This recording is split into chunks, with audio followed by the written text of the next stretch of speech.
Mr. Sergeant at Arms. All persons not entitled to privileges of the floor under the rules of the Senate must now vacate the chamber. Please rise for the invocation by Reverend Troy Elmore, Lebanon Methodist Church, guest of the Senator from Marion, and remain standing for the Pledge of Allegiance. Thank you all for the invitation to be here today, and thank you for your service. Would you pray with me? Heavenly Father, you are able to do exceedingly abundantly above all we ask or imagine, according to the power that works within us. And Lord, I bring before you now the Commonwealth leaders and invite you to work in and through these senators who have been elected to lead our great Commonwealth. Give them clarity of thought, mind, and purpose, and a spirit of cooperation and unity as they make decisions that affect all of us. Guide and empower them to walk in integrity and to work with the well-being and for the well-being of every citizen. We pray for unity in Kentucky. Help us to heal our divisions and work together in a spirit of compassion and grace, regardless of our differences. We pray that justice and righteousness would prevail in our state government. Help us eliminate any corruption or injustice, and guide us into truth for our Commonwealth. I pray for the families of our dear leaders. There are sacrifices that these families make for their loved ones during the campaign for office and after they are elected. Protect these families and provide them with strength, peace, and comfort as they support their loved ones in public service. And we ask all this through the powerful name of Jesus Christ, in the unity of the Holy Spirit and the grace of God.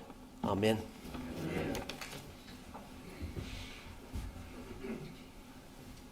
I pledge allegiance to the flag of the United States of America and to the republic for which it stands, one nation, under God, indivisible, with liberty and justice for all.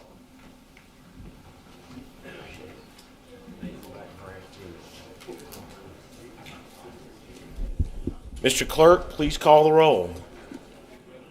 Senator Berg, Senator Boswell, Senator Carpenter, Senator Carroll, Senator Chambers Armstrong, Senator Clemens, Senator Deneen, Senator Douglas, Senator Elkins, Senator Funky Fromeyer, Senator Girdler, Senator Givens, Senator Herron, Senator Higdon, Senator Howe, Senator Maiden, Senator Mays Bledsoe, Senator McDaniel, Senator Meredith, Senator Mills, Senator Neal, Senator Nemus, Senator Nunn, Senator Rocky Adams, Senator Rawlings, Senator Reed, Senator Richardson,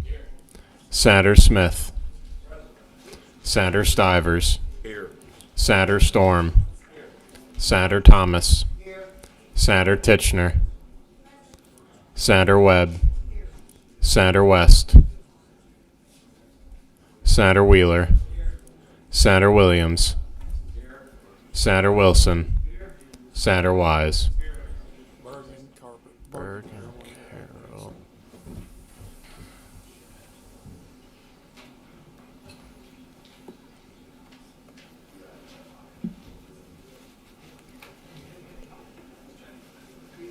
There being 37 members present, a quorum is declared. The Senate is authorized and prepared to do business. First order of business would be excuse of absent senators.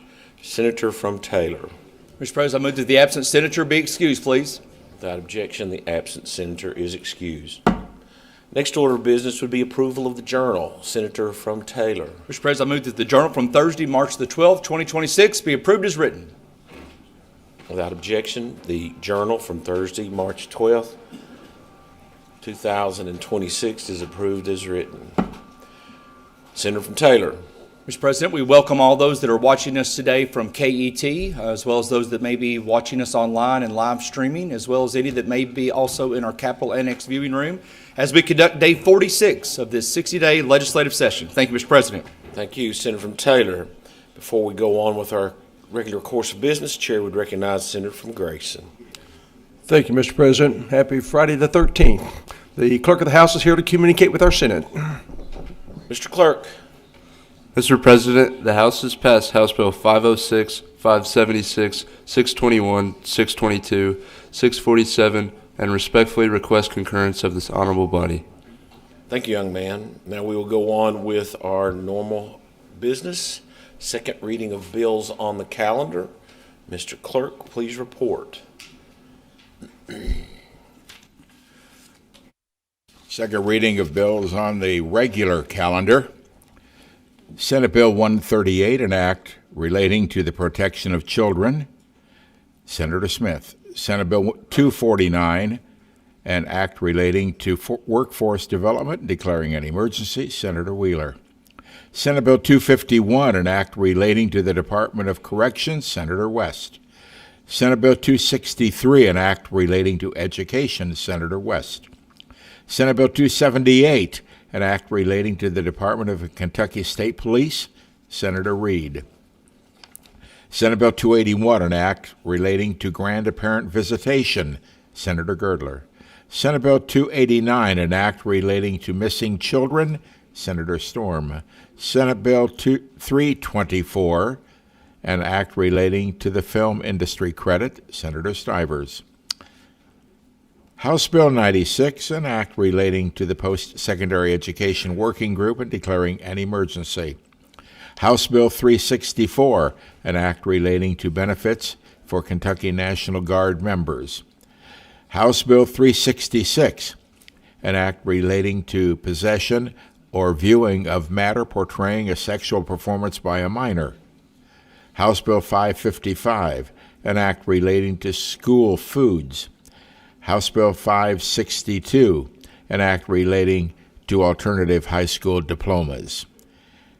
And also second reading of bills on the consent calendar. House Bill 333, an act relating to housing. House Bill 529, an act relating to the parole board and declaring an emergency.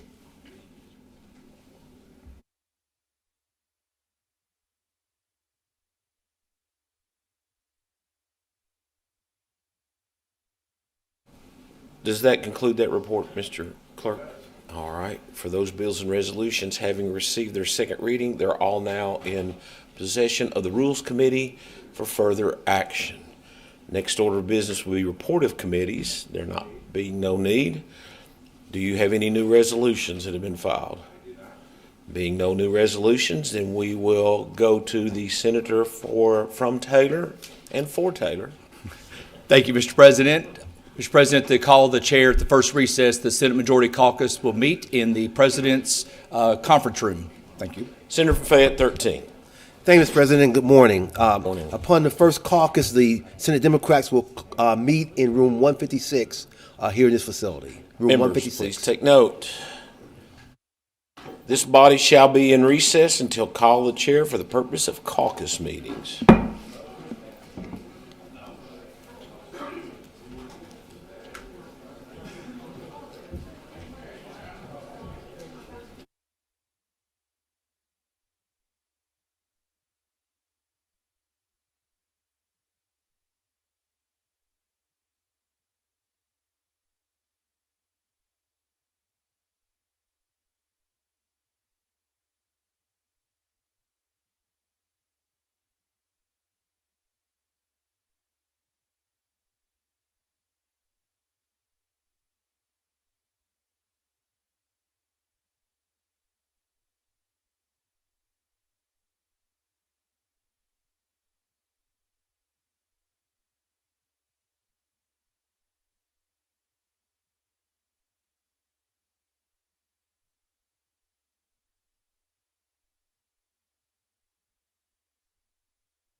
If one of the doorkeepers would inform the Democrat caucus, we are ready to reconvene. Philip.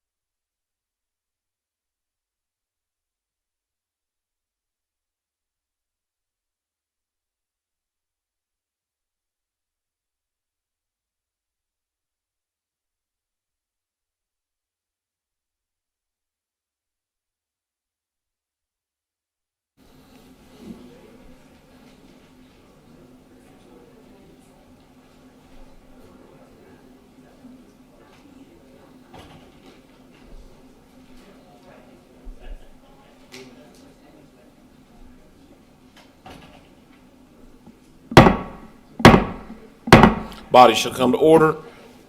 Senator from Taylor, the next order of business is orders of the day. Thank you, Mr. President. The orders are before us.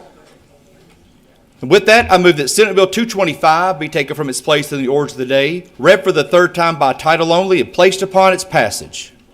Mr. Clerk, if you would, please report Senate Bill 225.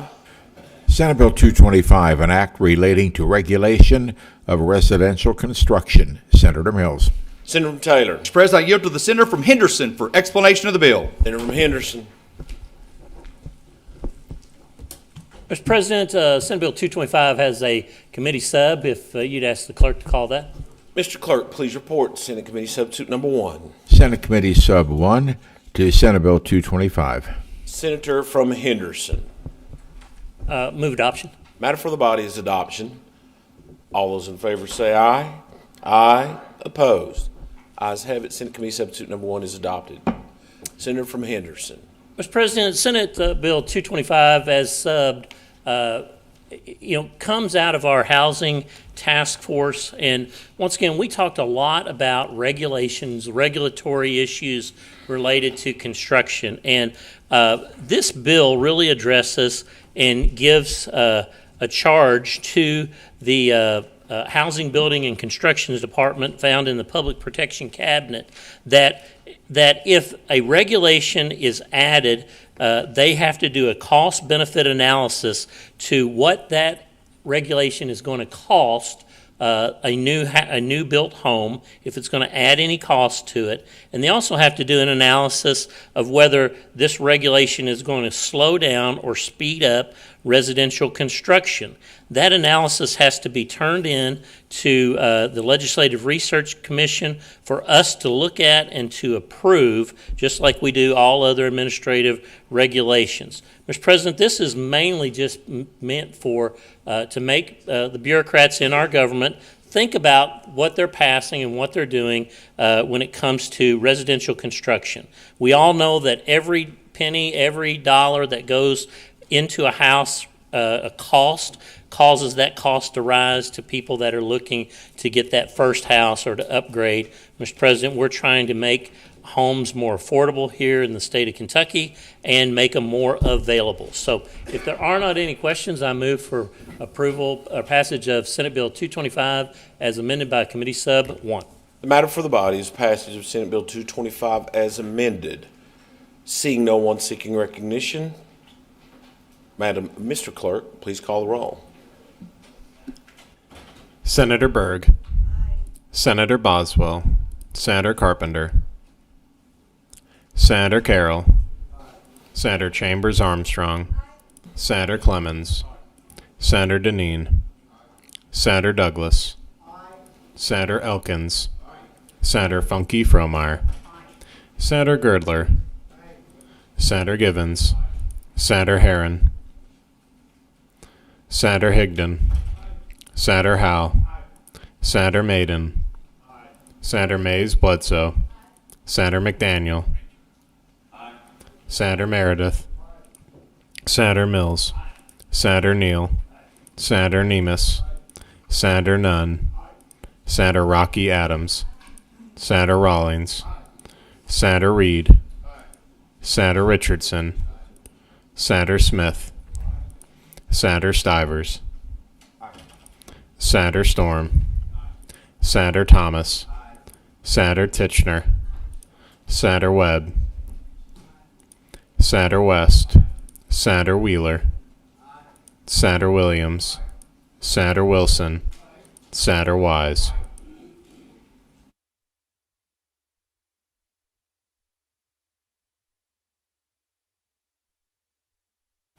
There being 38 yeas, no nays, Senate Bill 225 as amended is passed. Senator from Taylor.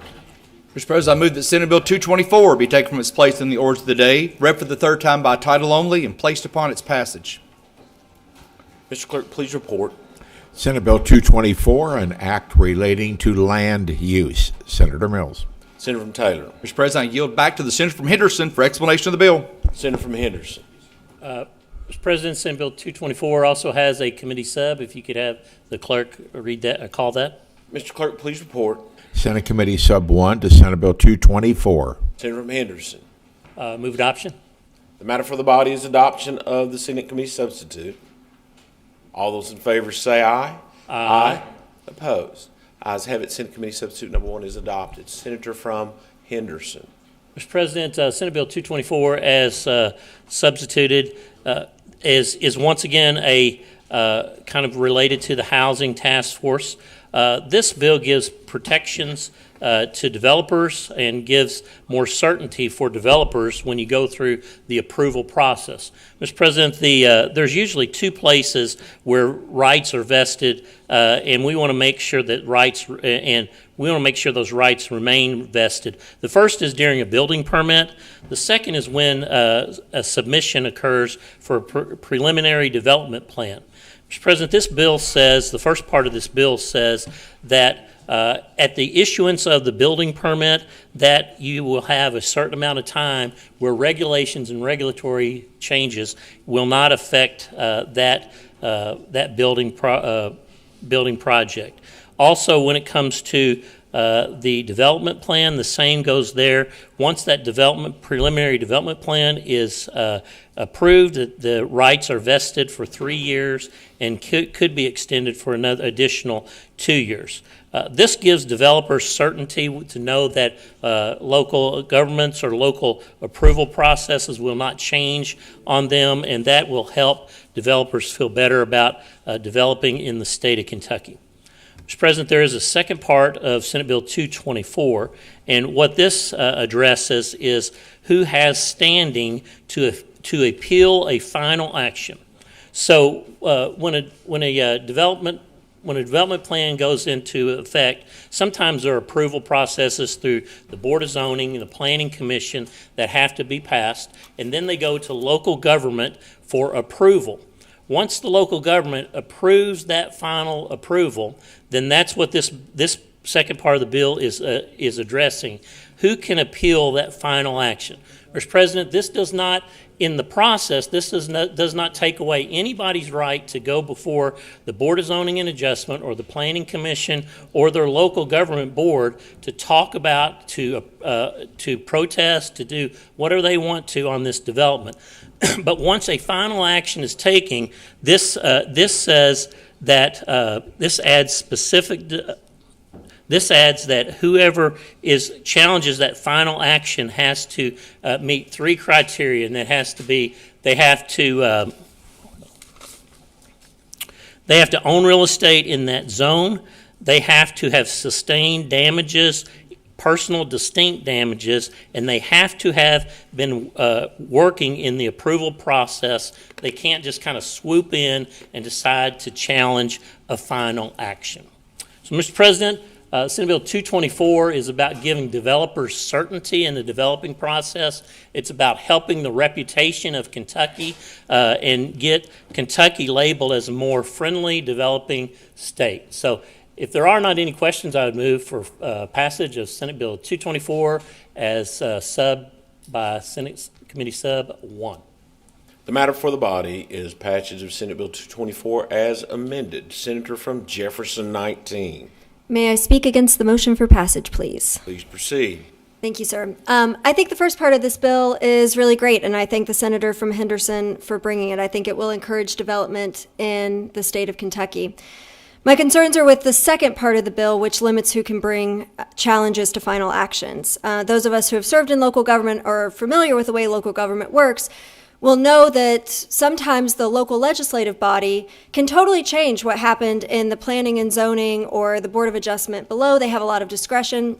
I think it's really important that we make sure that people have processes to be involved if they need to challenge those actions. I think that this is a little overly restrictive as written, the fact that you have to check all three boxes to be able to challenge the action. I think it would be much stronger if it was an or, that you could satisfy the requirements by meeting either of those three. I know in committee that we had talked about a possible floor amendment to see what we could do to make sure that folks who should be able to participate in the process, again, we can't have these processes go on forever. I agree that having certainty and finality is an important goal. However, I don't see a floor amendment to satisfy some of my concerns, and so for that reason, I will be a no and urge all members to be the same. Thank you. Seeing no other members seeking recognition, Mr. Clerk, please call the roll. Senator Berg. Senator Boswell. Senator Carpenter. Senator Carroll. Senator Chambers Armstrong. Senator Clemens. Senator Deneen. Senator Douglas. Senator Elkins. Senator Funky Fromeyer. Senator Girdler. Senator Givens. Senator Herron. Senator Higdon. Senator Howe. Senator Maiden. Senator Mays Bledsoe. Senator from Fayette 12, please cast your vote, then explain. I'll cast an aye vote, Mr. President, but I do want to, I just saw on the record that we did raise a number of concerns about the Part 2 of this bill in the Senate committee, and I hope we'll continue to work on this in the House. Thank you. Senator McDaniel. Senator Meredith. Senator Mills. Senator Neal. Senator Nemus. Senator Nunn. Senator Rocky Adams. Senator Rawlings. Senator Reed. Senator Richardson. Senator Smith. Senator Stivers. Senator Storm. Senator Thomas. Senator Tishner. Senator Webb. Senator West. Senator Wheeler. Senator Williams. Senator Wilson. Senator Wise. Cast, change, or explain their vote.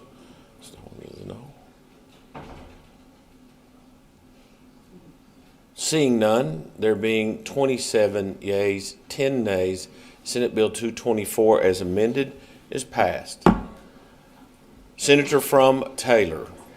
Mr. President, I move that Senate Bill 333 be taken from its place in the orders of the day, read for the third time by title only, and placed upon its passage. Mr. Clerk, if you would, please report Senate Bill 333. Senate Bill 333, an act relating to grants for body armor. Senator Storm. Senator from Taylor. President, I yield to the Senator from Laurel for explanation of the bill. Senator from Laurel. Thank you, Mr. President. The Kentucky Office of Homeland Security currently administers the Law Enforcement Protection Program, which utilizes proceeds from confiscated firearms auctions conducted by the Kentucky State Police to support protective equipment for law enforcement agencies across the Commonwealth. Senate Bill 333 transfers administration of that program to the Office of the Attorney General. From a law enforcement perspective, this is a practical alignment, Mr. President.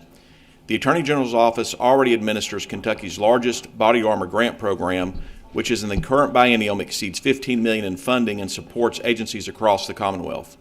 Since launching the Attorney General's body armor grant program in July of 24, they've delivered more than 14,000 pieces of protective equipment to Kentucky law enforcement officers, including 2,400 soft body armor vests, 6,500 rifle ballistic plates, 2,800 ballistic helmets, 362 ballistic shields, 1,900 rifle plate carriers. These numbers show the program is actively delivering life-saving protective equipment to Kentucky's law enforcement officers. Because the Attorney General's office works directly with law enforcement agencies across Kentucky through the Department of Criminal Investigations and statewide grant programs, that's exactly why this needs to be conducted through the Attorney General's office, Mr. President.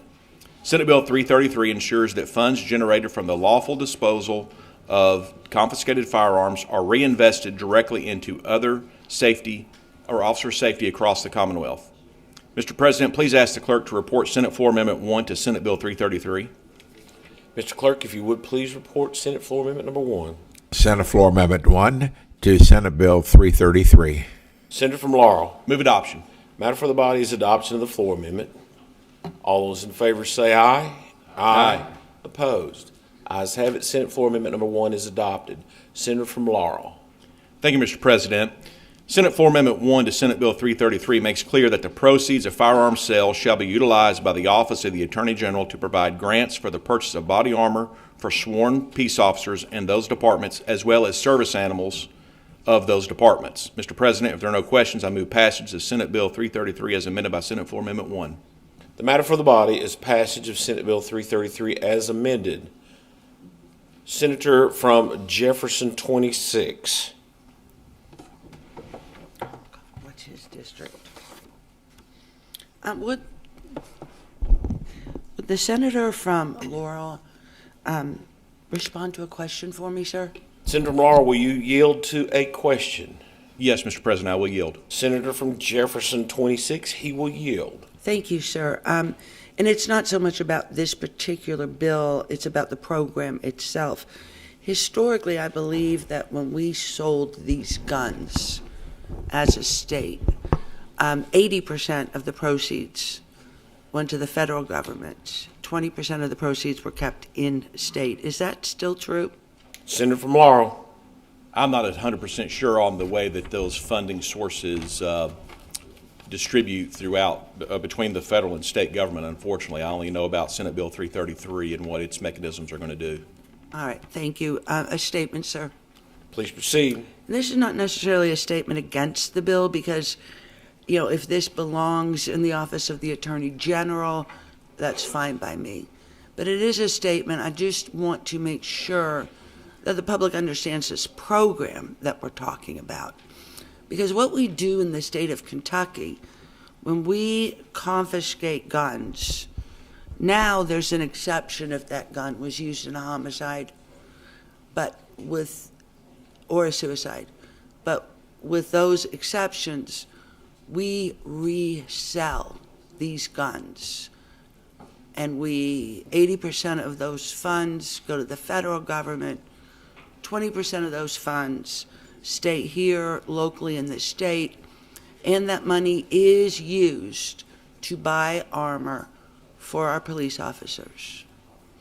It also, however, results in Kentucky being one of the leading states in the country to export guns that are used in the commission of crimes in other states. I unfortunately left my phone at home this morning, so I couldn't double check the statistic, but we are top in supplying guns, exporting guns that are used in the commission of crimes. We need to quit reselling these guns and destroy them. Thank you. Seeing no other members seeking recognition, Mr. Clerk, please call the roll. Senator Berg. Yes. Senator Boswell. Senator Carpenter. Senator Carroll. Senator Chambers Armstrong. Senator Clemens. Senator Deneen. Senator Douglas. Senator Elkins. Senator Funke Fromeyer. Senator Girdler. Senator Givens. Senator Herron. Senator Higdon. Senator Howell. Senator Maiden. Senator Mays Bledsoe. Senator McDaniel. Senator Meredith. Senator Mills. Senator Neal. Senator Nemus. Senator Nunn. Senator Rocky Adams. Senator Rawlings. Senator Reed. Senator Richardson, Senator Smith, Senator Stivers, Senator Storm, Senator Thomas, Senator Titchener, Senator Webb, Senator West, Senator Wheeler, Senator Williams, Senator Wilson, Senator Wise. Allison, aye. Okay. Seeing no one seeking recognition to change or explain their vote, there being 38 yeas, no nays, Senate Bill 333 as amended is passed. Senator from Taylor. Mr. President, I move that Senate Bill 77 be taken from its place in the orders of the day, read for the third time by title only, and placed upon its passage. Mr. Clerk, if you would, please report. Senate Bill 77, an act relating to ibogaine research in the Commonwealth, making an appropriation therefore and declaring an emergency. Senator Douglas. Senator from Taylor. President, I yield to the Senator from Jessamine for explanation of the bill. Senator from Jessamine. Thank you, Mr. President. Would you have the clerk report Senate Committee Substitute 1 to Senate Bill 77? Mr. Clerk, would you please report? Senate Committee Sub 1 to Senate Bill 77. Senator from Jessamine. Thank you, Mr. President. Senate Committee Substitute 1 amends Senate Bill 77 by removing the related biennial appropriations at this time. It also deletes Section 7 in its entirety, eliminating the emergency clause because we don't feel that there is an emergency at this time. Mr. President, I move adoption of Senate Committee Substitute 1. The matter before the body is adoption of Senate Committee Substitute number 1. All those in favor say aye. Aye. Opposed? Ayes have it. Senate Committee Substitute number 1 is adopted. Senator from Jessamine. Explain the bill, Mr. President. Please proceed. Thank you, Mr. President. Senate Bill 77, as amended by Senate Committee Substitute 1, it's a simple bill that may, in the future, have one of the greatest impacts on our society since the recognition of antibiotics. Senate Bill 77 is a bill that describes and sets up a foundation and framework for research and studies, including the FDA approval to assess the clinical and the medical uses of the crystalline alkaloid ibogaine and its effect on improving neurological conditions and addictions. It should be noted that in this bill, it describes that if there are royalties from the development of this drug, that all entities that participate in funding the research will be able to participate in those royalties. Now, ibogaine is a naturally occurring compound obtained from the Tabernatha ibogawa plant in Central West Africa that's been used in at least 6 countries and some for many decades to treat certain medical conditions very successfully. There have been studies done using similar groups at the National Institute of Health and at Stanford University that have shown very positive results and great promise in treating addiction and traumatic neurological injuries. It is an oral preparation. It's given under a doctor's guidance, a doctor's supervision, and in a controlled environment where the patient is watched closely over about 24 to 48 hours. Post-treatment, of course, we recommend counseling. And that counseling is suggested to help deal with some of the remaining psychosocial changes that the patient may go through and to address some of the variations in the support system that they have around them. This is extremely important. A second treatment with this particular compound is almost never needed. This research would be directed toward addressing the scourge of substance use disorder and the mortal stranglehold it has on our loved ones and our citizens here in the Commonwealth. You know, Mr. President, Texas, Mississippi, West Virginia, and even Tennessee have acknowledged have acknowledged the likely benefits of this particular compound by their votes of approval for research in their legislatures. Who here has not been affected or touched by the death or the harm to a family member, a friend, or even someone you didn't really care much for, but you would never wish harm on them due to substance use disorder? Mr. President, some people might argue that we should wait and let other states develop this drug, because they're already putting money in it. To that, I would say, would those same people want to cancel research on cancer on Alzheimer's disease, on Parkinson's disease, on looking for help for veteran suicides, or even for sickle cell? I don't think so, Mr. President. Some people say, well, what about the side effects? And to that, I always say, well, why do you think we want to do research and studies? We've got to do that. Got to do that before we bring a drug to market. You know, Mr. President, more people are affected by substance use disorder than any one of these other conditions that we're talking about. And Mr. President, any loss of life, regardless of what it's from, is a tragedy. In 2023, there were 110,037 drug overdose deaths in the United States. Between 2022 and 2024, drug overdose death statistics here in our Commonwealth showed 5,529 deaths of our Kentucky citizens. Our workforce participation rate is 58%.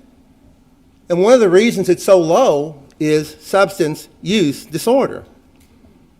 Now, with all due respect, just this past year, Kentucky spent over $800 million in the Commonwealth simply treating substance use disorder alone, not to mention some of the other things that we see. A single-dose treatment with Ibogaine is estimated to be about 1/8 the cost, 1/8 the cost of traditional treatment per patient in the addiction space. And I thought I would just throw this in because we really need to understand this.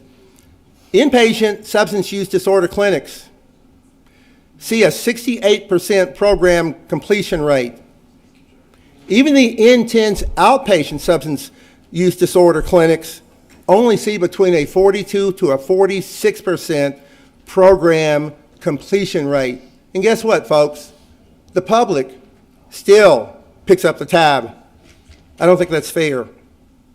Up to 85% of our individuals who complete a rehab program, they actually revert back to using their drugs within 3 weeks.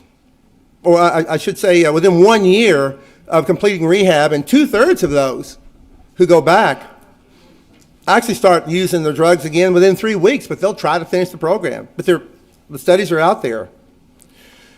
The sad part is that for some communities, the economic success of their communities are based on the return from substance use disorder.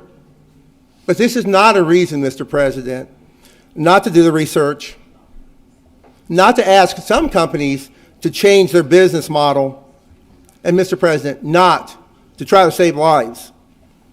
In closing, Mr. President, we expect the benefits of Ibogaine research,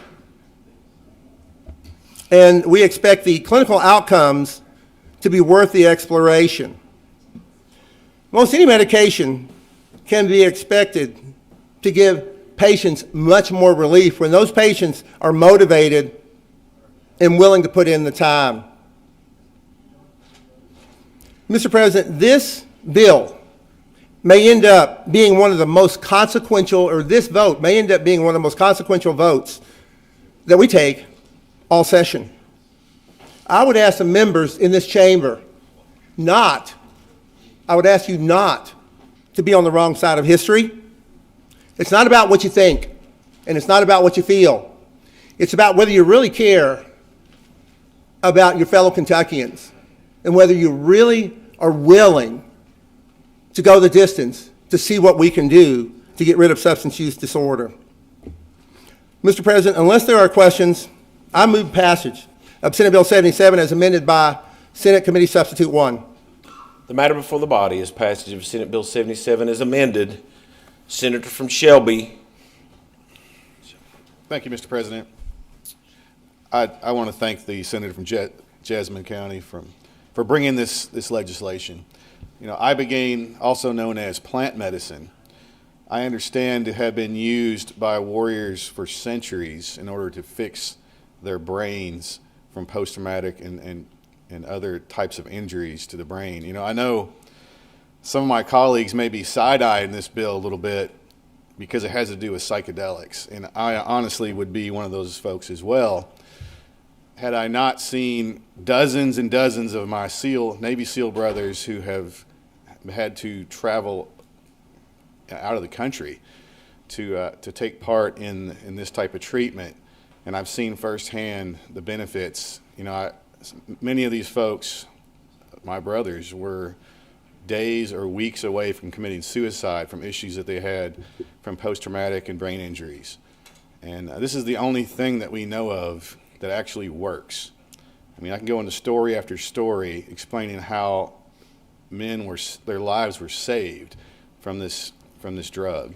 You know, you hear the word psychedelics, but I promise you it's not for hippies anymore. This is something it's definitely a little bit different. There's something going on, and I welcome the research that we're talking about here. And, you know, I hope that my colleagues will see the value in this, and that this is for research. We're not making it legal. We're looking into it, and I'm glad to see that Kentucky could be one of the tip of the spear on getting this done for our special operations and our veteran brothers, on top of, you know, anything that has to do with any type of drug dependency that's going on. So look into this. I think we're onto something here, and I appreciate the senator from Jasmine for bringing this up. Thank you. Senator from Campbell. Yes, Mr. President, rise in support of this. Please proceed. Mr. President, I've had the opportunity, and I want to begin by thanking the senator from Jessamine for taking his incredible medical mind, his very scrutinous approach to evaluate the pros, the cons, the considerations that we need to factor in this legislative process. He has been incredibly diligent, meeting with so many stakeholders throughout the country, from Texas to D.C. and all the way to the corners of Colorado, where there have been several gatherings. But I have to acknowledge, again, thanks to our senator from Shelby for his service to our country. And he shared something that the senator from Jessamine and I heard firsthand from at least 10 of our servicemen. And could this be life-changing for our veterans? We owe it to our country to answer that question, because we do have a very high suicidal rate amongst our veterans. But what about what we're seeing nationwide in the suicidal rates of others with substance use disorders that just can't seem to overcome? And there are stories after stories, because this treatment is offered in other parts of the world, but just not the United States. But I have to acknowledge the game changer for me was Governor Rick Perry. Such a meaningful visit with him, and he acknowledged to us that he went through the ibogaine treatment. And it's not something you're going to get addicted to, because many will say it's cruel and unusual. It's quite a grueling experience to go through this treatment process. And the freedom and hope that you come out with. But Governor Perry acknowledged the neuroplastogen growth, and kind of a cool word that we could all recognize may help those with Alzheimer's, may help those struggling from some serious neurological challenges. But we did see in these MRIs a change that was realized in a study done out of Stanford. So, Mr. President, I urge our Kentucky legislators to wrap their arms around the potential, wrap their arms around the possibility, and know that this is such a thoughtful, organized, diligent way of pursuing the first step for Kentucky. And this is wonderful, well thought out legislation that is encompassed in Senate Bill 77. And with that, I urge the passage. Thank you, Mr. President. Senator from Grayson. Speak briefly on behalf of the bill, Mr. President. Please proceed. If you haven't had the chance to review the committee meeting where this bill was presented, I would encourage you to do so. The Senator from Jessamine brought two people who had real-life experiences with this treatment, and unfortunately they had to go to Mexico to receive it. and it's some of the most compelling testimony I've ever heard in my life. And if you've got questions about this treatment, this drug, I'd encourage you to just take a few minutes to look at that, and I think it'll change your position on this. It truly is life-changing. And I think it's important to note that the Senator from Jessamine mentioned that the cost of this treatment is an eighth of what traditional treatment is for substance abuse. And this may be a good source of the resistance that we're seeing providing funding for this. Is there's more money to be made in trying to treat people with substance abuse than actually treating them. So I encourage you to look at the video this weekend and vote for this bill today. Thank you. Senator from Perry. Mr. President, I'd like to speak to the bill if I could. Please proceed. This is something I did not know a lot about, but it came knocking at my door. I had a young man that came to me, and we sent him he passed a couple tests we had, so we sent him over to Virginia to get trained to work on the machines that work in the Bitcoin industry. They do the repair work for him. I think it was Antminers. He came back and was an absolute wonderful employee. One Friday, he comes to me and tells me he really likes his job and he would like to go get trained on another piece of equipment, but he says he had a drug problem. And I have to tell you, I was really shocked. There's nothing out of his personality that would have led me to believe that he did. But he said this job that he liked so much that he wanted to do something about it. So he asked me if he could stay at our plant over the weekend, and he had ordered this stuff online. That was this drug we're talking about. And he drank it, I feel. It was like a bark or something other. But after the end of that weekend, he aggravated me to death, wanted me to drug test him.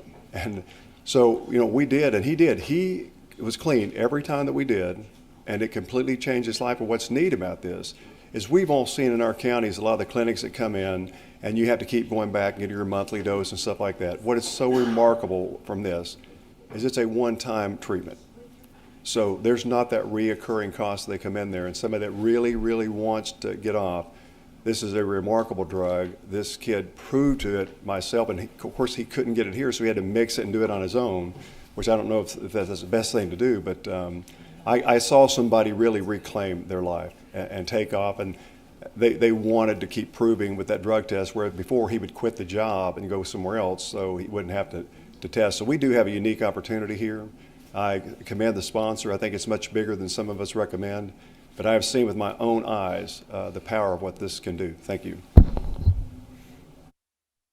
Seeing no other person seeking recognition, Mr. Clerk, please call the roll. Senator Berg. Senator Boswell. Senator Carpenter. Senator Carroll. Senator Chambers Armstrong. Senator Clemens.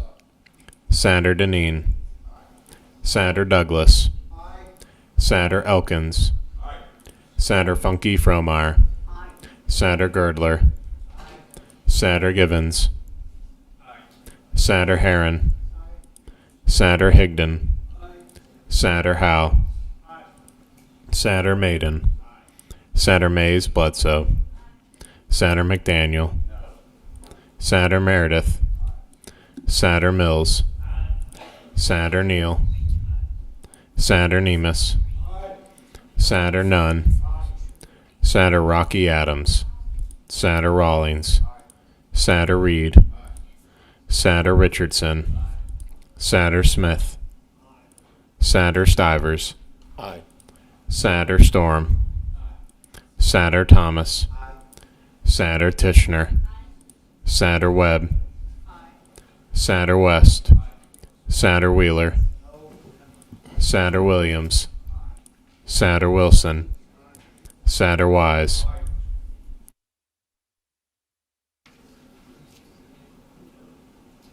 Seeing no one seeking recognition to cast change or explain their vote, there being 35 yeas, 2 nays, Senate Bill 77 as amended is passed. Senator from Taylor, action on a title amendment. Mr. President, please have the clerk report Senate Committee Title Amendment 1 to Senate Committee Sub 1 to Senate Bill 77. Mr. Clerk, please report. Senate Committee Title Amendment 1 to Senate Committee Sub 1 to Senate Bill 77. Senator from Taylor. Move for adoption. Without objection, Senate Title Amendment is adopted. Senator from Taylor. Mr. President, I move that Senate Bill 147 be taken from its place in the orders of the day, read for the third time by title only, and placed upon its passage. Mr. Clerk, if you would, please report Senate Bill 147. Senate Bill 147, an act relating to vital records. Senator Richardson. Senator from Taylor. President, I yield to the Senator from Christian for explanation of the bill. Senator from Christian. Thank you, Mr. President. I rise today to talk about Senate Bill 147 as a practical and administrative bill that improves how Kentucky manages and provides access to vital records. Things like birth certificates, death certificates, and marriage records, and other documents that many Kentuckians rely on every single day.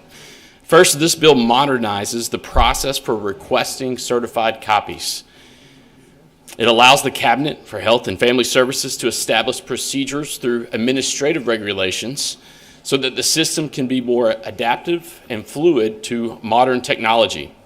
Whether someone needs a document in person, by mail, or through electronic request, this bill ensures that the process is provided for them in an efficient and timely manner. While that might seem like a simple approach, when we have things in this state, as we have unfortunately experienced far too often recently, like natural disasters, tornadoes, and flooding, the people that lose those important documents need them quicker than ever to gain access to insurance, to gain access to other identification. And this process makes it easier for them to get that, and it allows a fluidity in the process.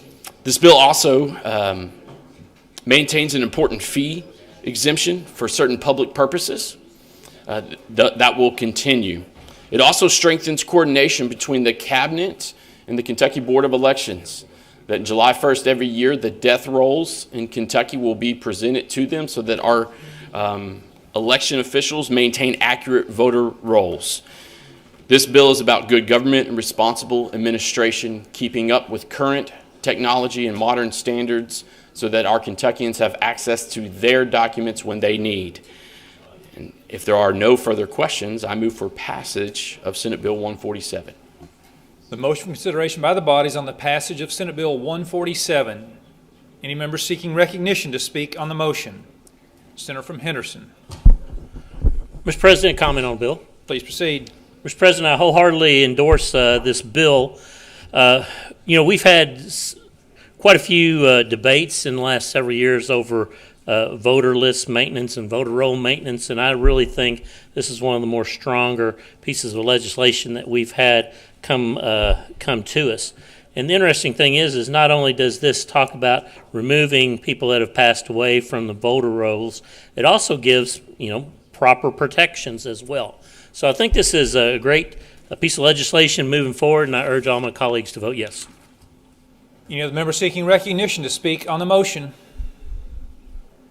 Seeing none, Mr. Clerk, please call the roll. Senator Berg. Senator Boswell. Senator Carpenter. Senator Carroll. Senator Chambers Armstrong. Senator Clemens. Senator Deneen. Senator Douglas. Senator Elkins. Senator Funke Fromire. Senator Girdler. Senator Givens. Senator Herron. Senator Higdon. Senator Howe. Senator Maiden. Senator Mays Bledsoe. Senator McDaniel. Senator Meredith. Senator Mills. Senator Neal. Senator Nemus. Senator Nunn. Senator Rocky Adams. Senator Rawlings. Senator Reed. Senator Richardson. Senator Smith. Senator Stivers. Senator Storm. Senator Thomas. Senator Tishner. Senator Webb. Senator West. Senator Wheeler. Senator Williams. Senator Wilson. Senator Wise. Any member seeking recognition to cast, change, or explain their vote? It appears all members have voted. There being 38 yea votes, no nay votes, Senate Bill 147 is passed. Senator from Taylor. Mr. President, Mr. President, I move that Senate Bill 149 be taken from its place in the orders of the day, read for the third time by title only, and placed upon its passage. Mr. Clerk, please report Senate Bill 149. Senate Bill 149, an act relating to the office of County Treasurer. Senator Elkins. Senator from Taylor. Mr. President, I yield to the Senator from Clark for explanation of the bill. Senator from Clark, the chair recognizes you for the purpose of action on Senate Bill 149. Speak on the bill, Mr. President. Please proceed. Mr. President, Senate Bill 149 makes a couple of technical updates to statute governing the county treasurer here in Kentucky. The goal is to modernize some of the outdated language and provide counties with additional administrative flexibility while maintaining the appropriate oversight of the county's finances. Senate Bill 149 would provide counties with the flexibility needed during the temporary absence of a treasurer. Currently, the law does not allow an appointment of an acting treasurer until the absence has taken place for 30 days.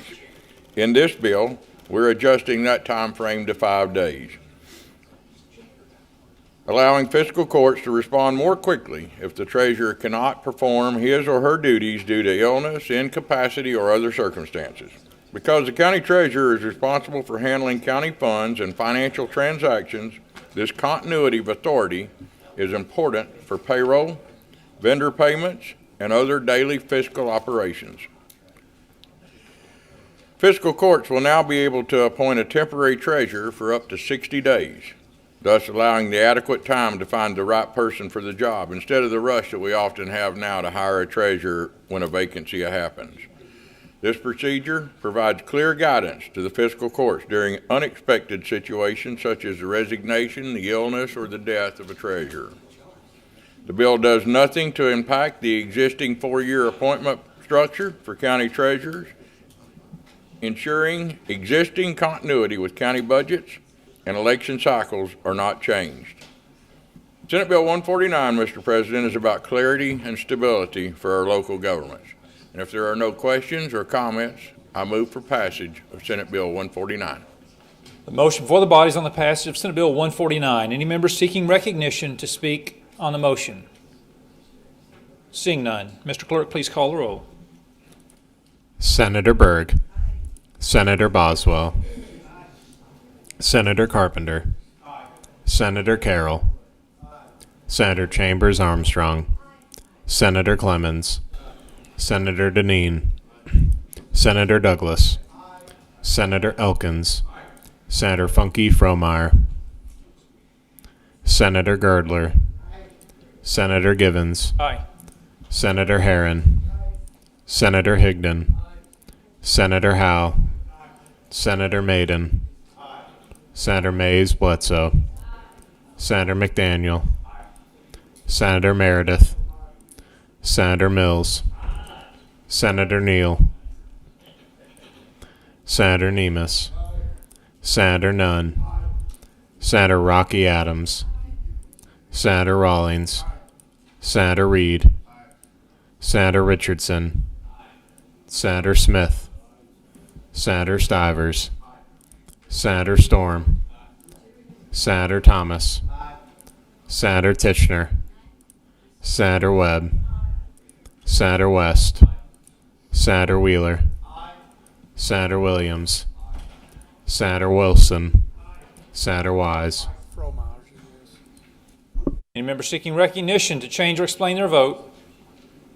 Seeing no member seeking recognition, there being 38 yea votes, no nay votes, Senate Bill 149 is passed. Senator from Taylor. President, I move that Senate Bill 222 be taken from its place in the orders of the day, read for the third time by title only, and placed upon its passage. Mr. Clerk, please report Senate Bill 222. Senate Bill 222, an act relating to environmental covenants and declaring an emergency. Senator Herron. Senator from Taylor. President, I yield to the Senator from Jefferson 35 for explanation of the bill. Senator from Jefferson 35, you're recognized by the chair for the purpose of action on Senate Bill 222. Thank you, Senator from Taylor, Mr. President, and colleagues. Senate Bill 222 makes an important update to Kentucky's environmental cleanup laws related to the redevelopment of contaminated properties, often called brownfields. Across our communities, there are properties that were once used for industrial or commercial purposes and were later contaminated. Kentucky already has a process in place to deal with those sites. The process identifies contamination, protects public health, limits liability for new owners, and ultimately allows the land to be redeveloped. The General Assembly has already created a liability relief program under law to encourage the redevelopment. That program ensures that new property owners are not held responsible for pollution that they did not cause. Instead, they work with the state to test the site, identify contaminants, and develop a cleanup plan that protects public health. The Kentucky Energy and Environmental Cabinet has the expertise to determine what level of cleanup is necessary and whether a site is safe for redevelopment. Once the cabinet approves the cleanup, the final step is notifying the original responsible party. However, under current law, Mr. President, there is no clear process or timeline for resolving any disputes. This can leave communities stuck, or what I would say, held hostage, even after public and private resources have been invested in cleaning and preparing the property for reuse. Senate Bill 222 simply creates a fair and transparent process. Under this bill, once the cabinet determines a restriction is no longer necessary, notice is sent to all parties. Those parties have 30 days to object and provide evidence. The cabinet then has 45 days to respond. And if there is still disagreement, the matter can be reviewed by the Franklin Circuit Court. This bill centralizes the process, provides a clear timeline, and ensures that communities are not left waiting indefinitely while redevelopment is ready to move. Senate Bill 222 helps turn abandoned and contaminated properties into opportunities for economic development, safer neighborhoods, and productive land use. Mr. President, I am happy to answer any questions, and I move for passage of Senate Bill 222. The motion before the body is on the passage of Senate Bill 222. Any members seeking recognition to speak on the motion? Senator from Clay. Thank you, Mr. President. Speak on the bill. Please proceed. Senator from Jefferson 35 approached me, but I had met with people from Louisville on this before. I want to draw a little bit more of a finer point on this. What has happened in the Senator from Jefferson 35's district is there is an area that was alleged to have had some type of contamination. Brownsfield mitigation was instituted. Other property owners purchased it, and now the current owners own it. But since there was a potential, all the different things had been done by the state and federal government to do the remediation. But because of the way the law stands now, that original landowner has to give a final sign-off, even though the state and federal government have done everything to make sure that property has no environmental issues, including any type of runoff or water dispersion off of the property. They can't develop this property for a housing complex or other community uses because that original landowner, even though everything has been certified to be clean, will not sign off. This will take care and remedy these types of situations, which will open up a lot of property to not just this community where this took place, but across the state. It's a good, thoughtful piece of legislation, and it goes way above and beyond to make sure everything is taken care of from an environmental standpoint, and everybody has a chance to object, review, or file action in the Franklin Circuit Court. And we had previous bills talking about our housing issues. This dovetails perfectly into that. So I'd hope everybody would support the legislation. Motion for the body is on the passage of Senate Bill 222. Are the members seeking recognition to speak on the motion? Senator from Carter. Thank you, Mr. President, and thank you, Senator from Jefferson 35. This issue, Senator from Clay, Senator from Perry, and myself have been around long enough to have worked on some of the original brownfields legislation here in Kentucky, and I apologize for not thinking of this sooner. But the Senator from Clay is correct. This is going to have a positive impact throughout the state of Kentucky and be able to utilize some sites that were left in the lurch. So thank you, Senator, and I urge passage. Any other members seeking recognition to speak on the motion? Seeing none, Mr. Clerk, please call the roll. Senator Berg, Senator Boswell, Senator Carpenter, Senator Carroll, Senator Chambers Armstrong, Senator Clemens, Senator Deneen, Senator Douglas, Senator Elkins, Senator Funky Fromeyer, Senator Girdler, Senator Givens, Aye.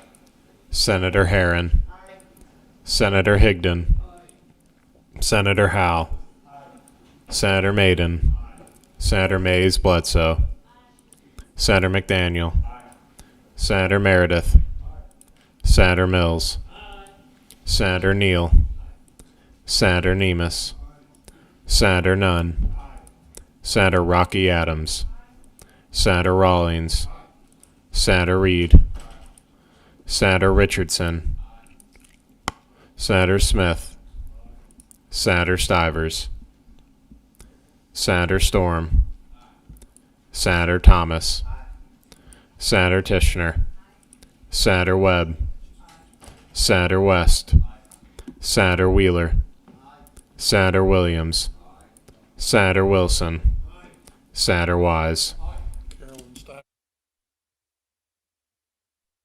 Any member seeking recognition to cast, change, or explain their vote? Seeing no member seeking recognition, there being 38 yea votes, no nay votes, Senate Bill 222 is passed. Senator from Taylor. Mr. President, with that, congratulations are in order for the Senator from Jefferson 35 for her first passage of a bill off the Senate floor.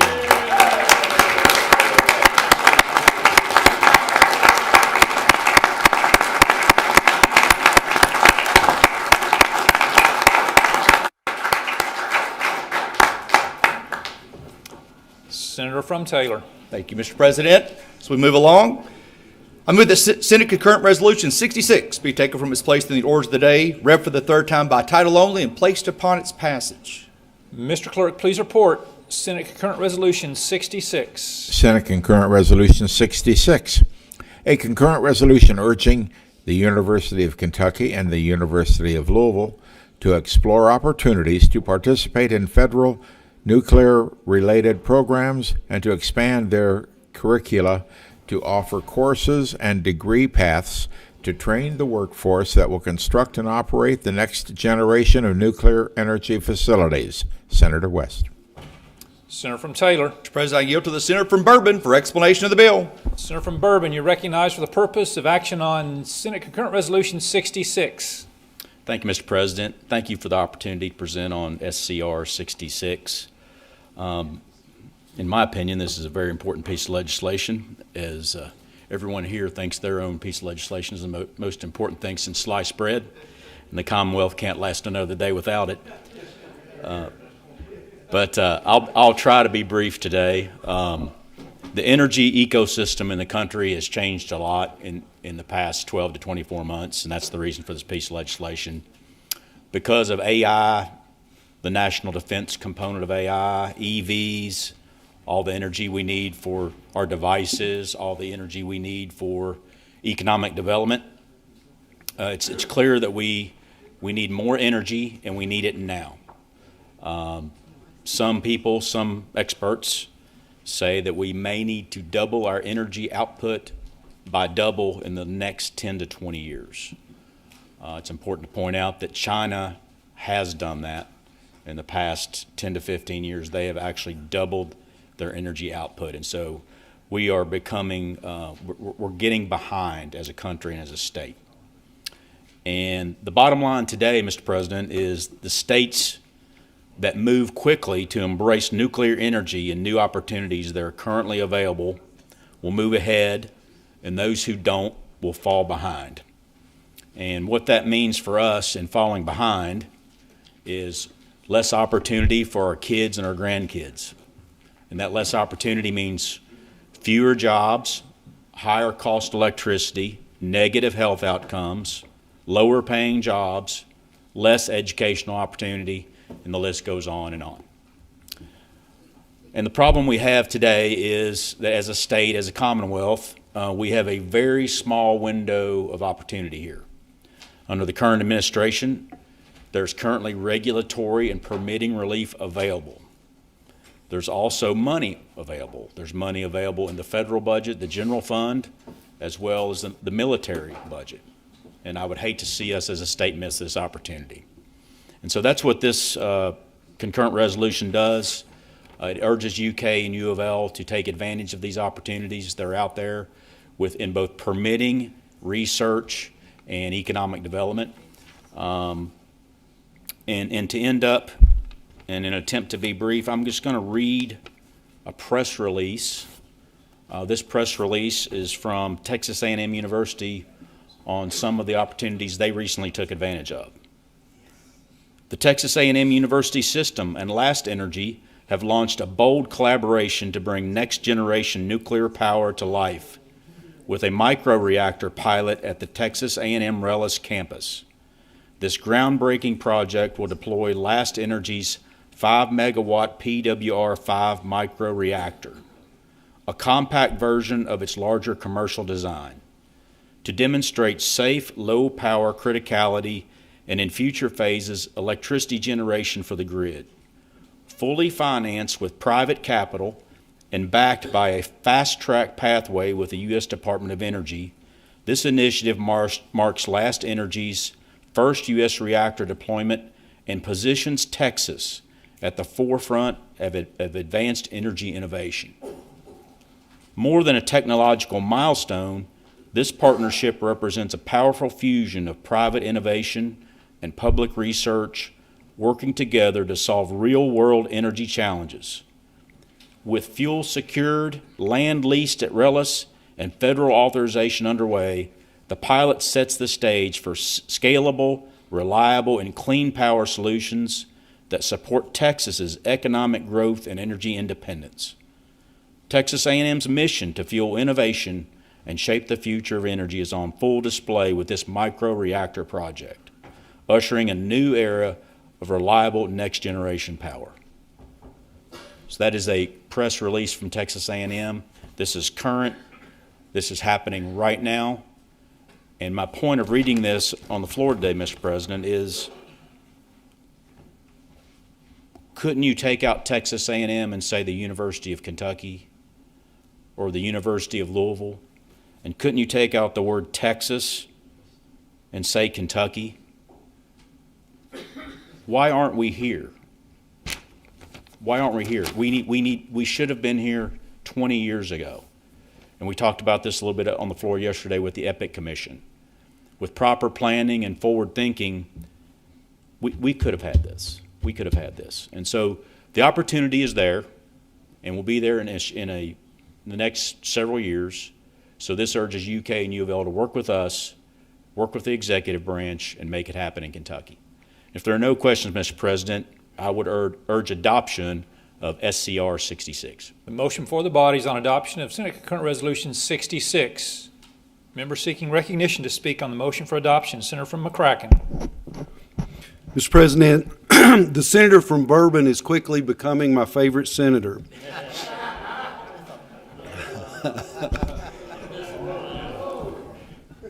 What he proposes is a vital part of building the nuclear ecosystem within the Commonwealth. And I have visited in Canada last summer where at a university there, they have a microreactor. That microreactor site is open up for public tours. And it was very fascinating to hear how that was set up and the advantages it was to that university in research and also in isotope production for medical use. And for those of you who might be watching that aren't familiar with that, that has to do with the treatment of cancers. They use those isotopes also with x-rays and those types of things, but with the treatment of cancer, there are breakthroughs occurring regularly with these treatments where they can target cancer cells specifically within inside a body and provide treatment and destroy those cells without damaging the surrounding cells. And that's one of the things that excites me so much about what we're doing. It is about energy, but it's also about treating those with cancer within our Commonwealth. And research is a huge component of that. And for us to have the ability to do that and to step up and have that research, which goes along with what the senator from Clay is often a proponent of, it's research within the Commonwealth at our universities. And I think this fits right along with that. And I would encourage all members to support this. And I'm excited about this. And I know our universities are also excited and are wanting to get involved in this. And I hope we can make it happen. Thank you, Mr. President.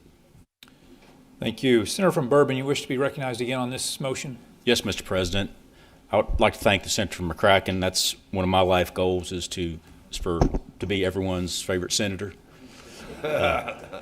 And hopefully this helps with that. But I would ask for everyone's vote on this resolution, and I would also urge everyone to read the resolution. If you would, please read it. And we think it's a very important thing. Thank you, Mr. President. Thank you. Again, motion for consideration by the bodies on adoption of SCR 66. Seeing no other member seeking recognition, Mr. Clerk, please call the roll. Senator Berg. Senator Boswell. Senator Carpenter.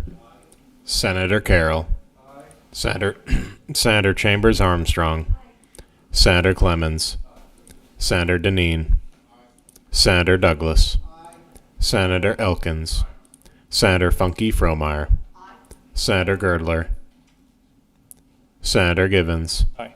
Senator Herron. Senator Higdon. Senator Howe. Senator Maiden. Senator Mays Bledsoe. Senator McDaniel. Senator Meredith. Senator Mills. Senator Neal. Senator Nemus. Senator Nunn. Senator Rocky Adams. Senator Rawlings. Senator Reed. Senator Richardson. Senator Smith.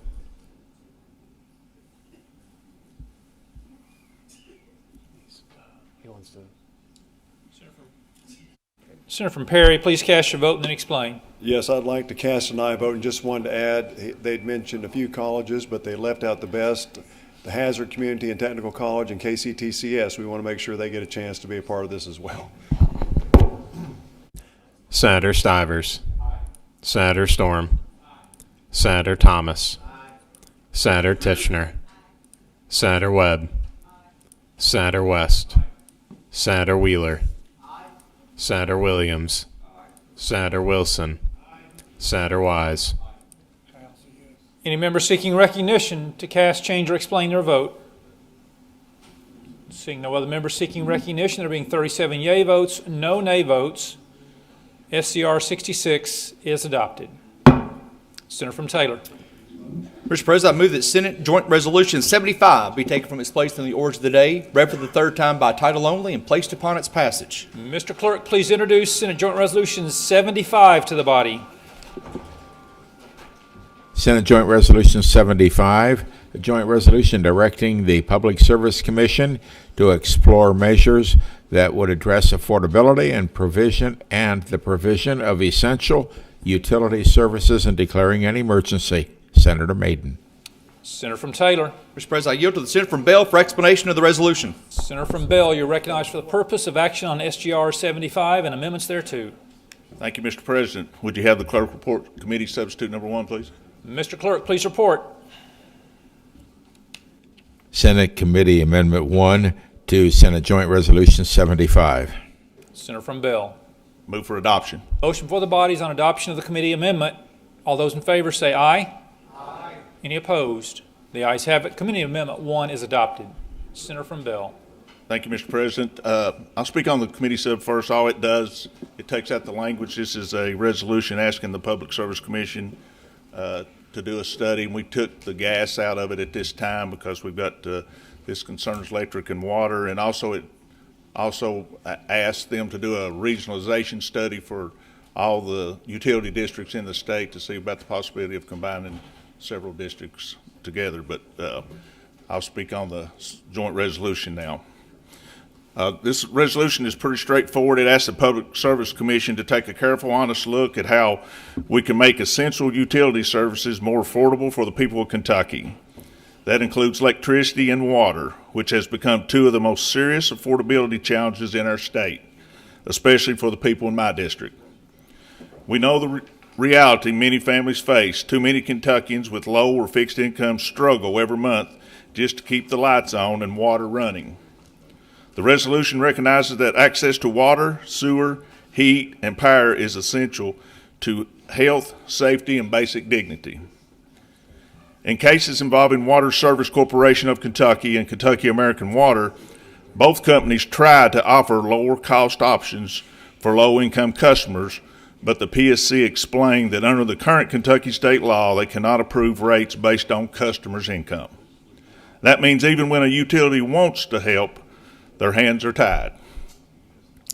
Senate Joint Resolution doesn't change the law today, and it doesn't pick winners or losers. It simply creates a space where the PSC can bring everyone to the table: utilities, customer advocates, consumer advocates, and community groups, and everyday Kentuckians to study what works, what doesn't, and what tools the legislature may need to consider in the future. Water systems in particular face rising cost, aging infrastructure, high water loss levels, and shrinking customer base. And we all know the issues of continued rising electric bills. Senate Joint Resolution gives us the chance to step back and look at the full picture. It directs the PSC to examine practical strategies like rate design, payment protection, regionalization, and assistance programs.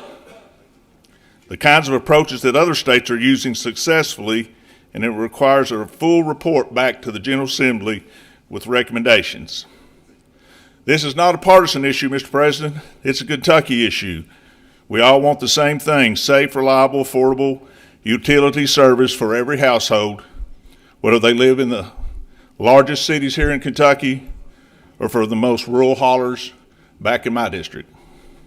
Senate Joint Resolution 75 is a responsible step toward that goal. It gives us information before we act. It gives utilities clarity, and most important, it gives struggling Kentuckians hope that we are taking their concerns seriously.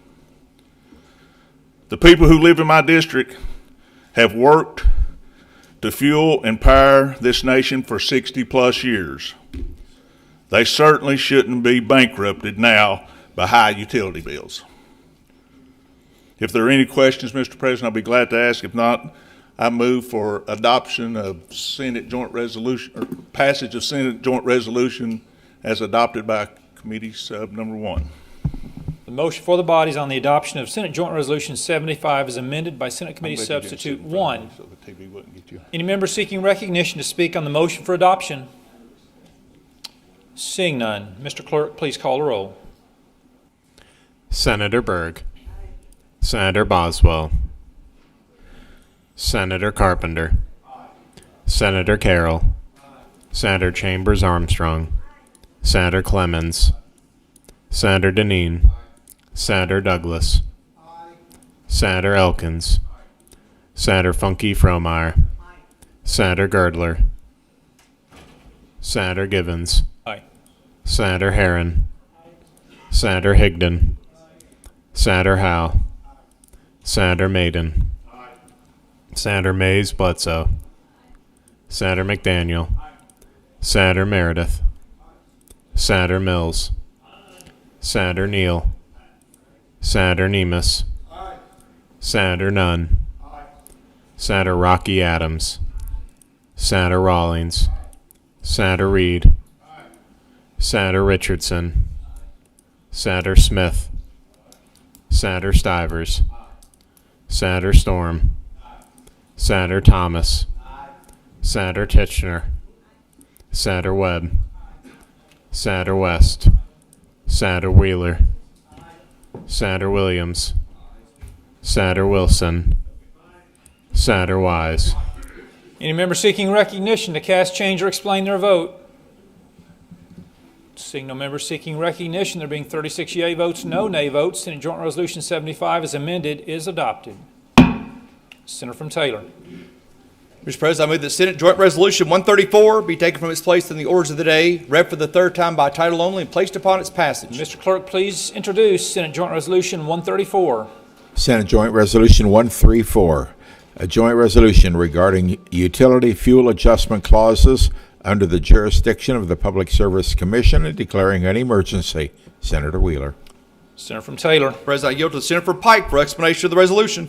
Senator from Pike, you're recognized for the purpose of action on SJR 134. Thank you, Mr. President. Senate Joint Resolution 134 merely continues the efforts to create more affordability in utility bills that have been the focus of many pieces of legislation this session of the General Assembly, not the least of which Senate Bill 172, which passed this chamber and the House chamber unanimously and was signed by the governor, dealing with the fuel adjustment clause. As we saw earlier in the year, due to the heavy usage in the peak usage during the winter months, many utilities did not find themselves with sufficient gas supplies. Therefore, they were forced to go to the open market to purchase gas at very high prices. This resulted in some fuel adjustment charge that represented a significant spike on people's electric bills. Senate Bill 172 allowed the electric companies to spread that out over time so that the people weren't hit so much at once by this surcharge.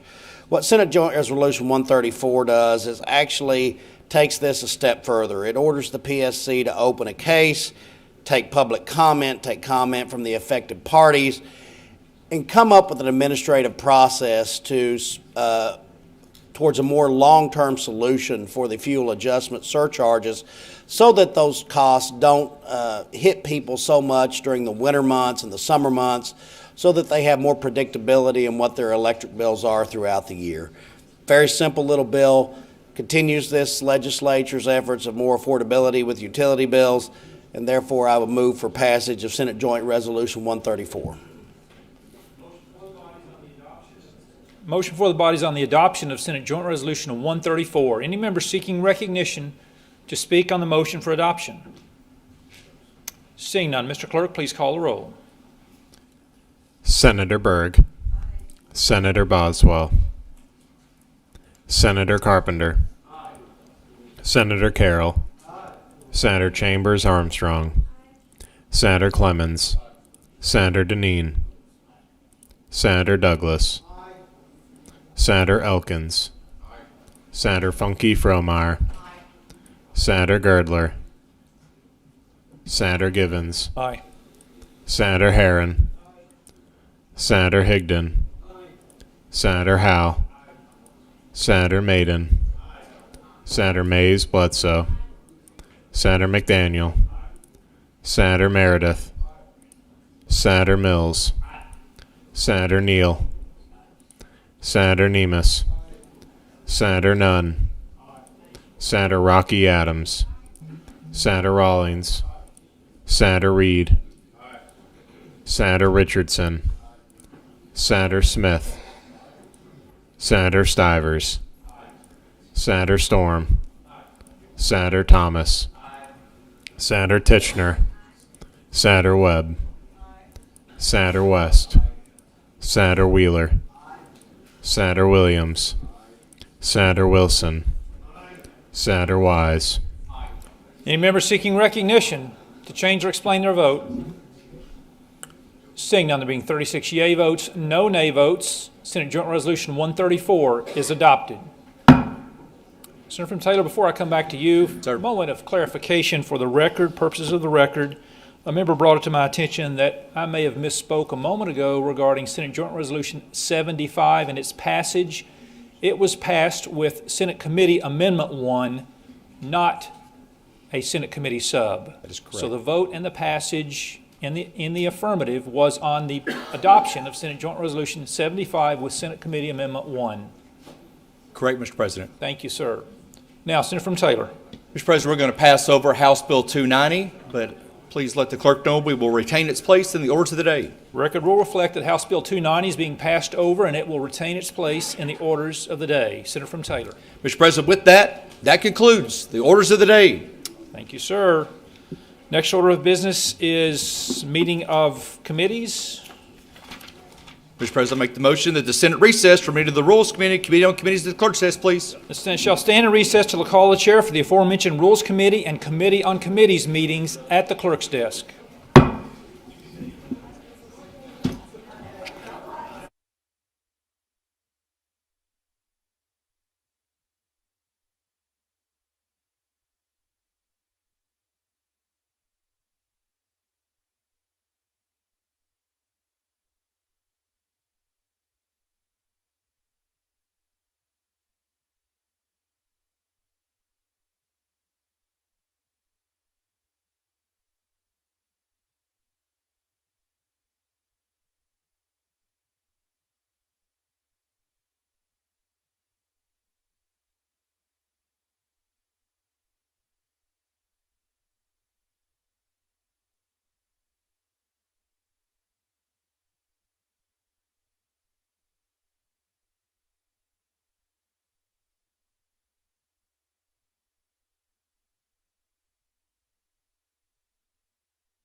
Body shall come to order. Next order of business is report of committees. Mr. Clerk, please report.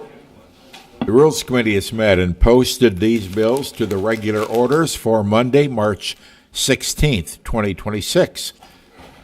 Senate Bill 249, Senate Bill 251, Senate Bill 263, Senate Bill 278, Senate Bill 281, Senate Bill 289, Senate Bill 324. And also the Rules Committee has recommitted House Bill 364 to Appropriations and Revenue.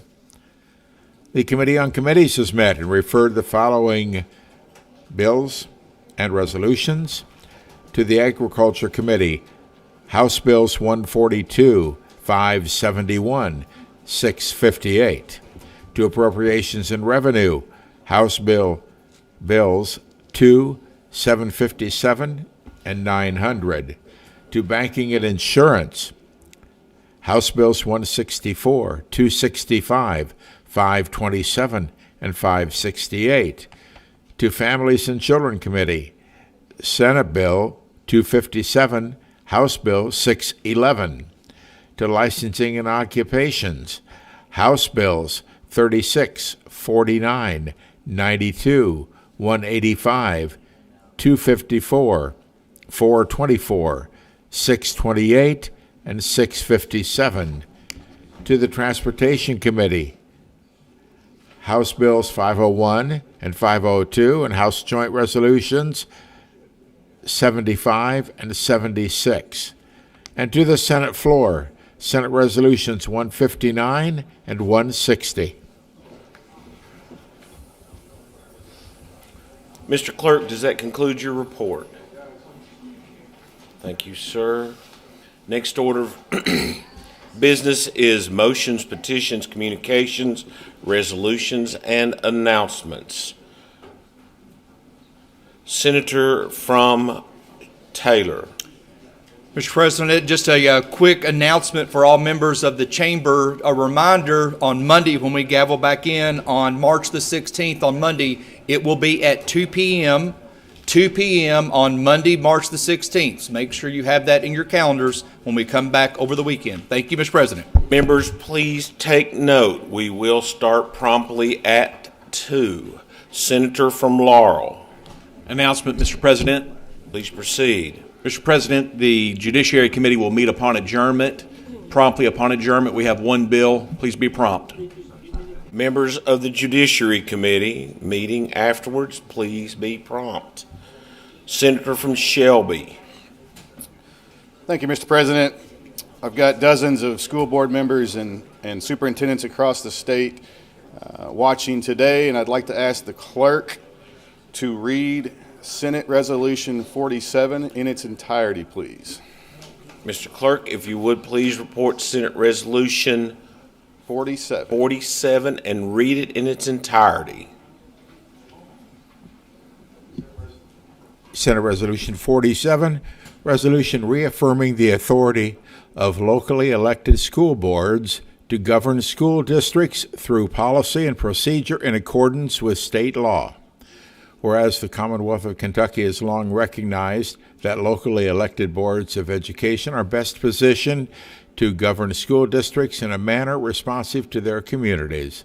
Whereas the Kentucky Revised Statutes clearly vest governing authority, policy-making power, and oversight responsibility in local boards of education. And whereas the boards of education, the Senate does hereby reaffirm the authority of the locally elected boards of education as the controlling governance structure under state law to govern school districts through duly adopted policies and procedures. The Senate reaffirms that an individual, administrator, employee, external agency, or non-elected body shall not supersede, disregard, or act contrary to local school board adopted policies unless expressly authorized by acts of the General Assembly, federal law, or lawful local board of education action.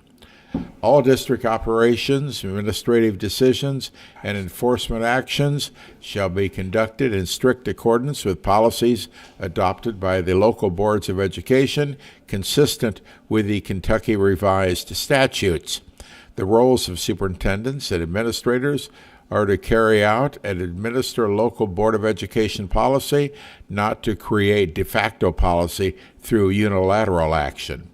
And any practice that circumvents local board of education authority or excludes the board from its statutory role in governance is inconsistent with Kentucky law and public accountability. The resolution shall serve as the Senate's formal affirmation of local school board authority. Senator from Shelby. Thank you, Mr. President. Move for adoption. Matter for the body is adoption. All those in favor say aye.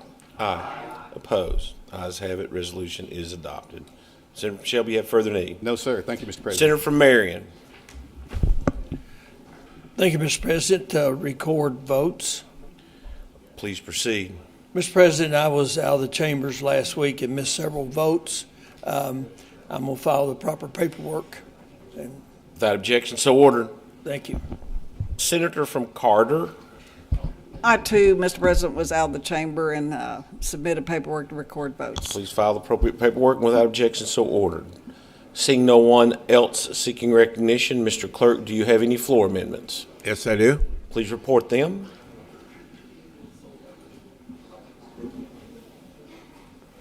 Senate Floor Amendment 1 to Senate Bill 223 with Senate Committee Sub 1, Senator Rocky Adams.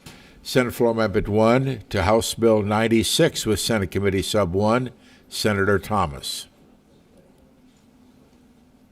Does that conclude your report? Yes, it does. Then we have any new resolutions have been filed? Yes, I have one. Please report.